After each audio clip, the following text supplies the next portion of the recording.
Rarement autant de scientifiques et d'experts médicaux de premier plan au monde sont arrivés à l'Organisation mondiale de la santé à Genève avec une mission plus claire. Avec le nombre de morts du Covid-19 toujours en hausse, leur ambition est de finaliser une feuille de route claire au cours de ces 2 jours pour identifier les lacunes dans leurs connaissances, en apprendre davantage sur les spécificités de ce virus et surtout de décider de la meilleure façon de développer des médicaments et finalement un vaccin capable de le vaincre. Le message des dirigeants de l'OMS était que la réponse forte de la Chine à la crise avait donné au reste du monde un moment de répit, mais il ne faut pas pour autant perdre de temps. Si vous voyez un certain nombre de cas en Chine et dans le reste du monde, ce n'est même pas comparable.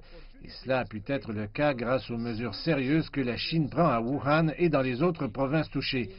Cela ralentit la propagation du virus dans le reste du monde. Mais je ne pense pas que ce statut puisse durer encore longtemps. C'est pourquoi nous devons utiliser la fenêtre d'opportunité actuelle pour frapper fort et se tenir dans l'unité pour lutter contre ce virus partout où c'est possible. Une communauté internationale de chercheurs a été créée dans des laboratoires du monde entier qui partagent données et expertise. Mais l'OMS a déclaré qu'il pourrait prendre jusqu'à 18 mois avant qu'un vaccin sûr et efficace soit produit.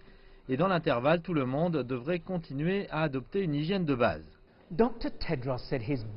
Le directeur général de l'OMS a affirmé que le plus grand danger était que le coronavirus puisse se rendre dans un pays dont le système de santé est fragile.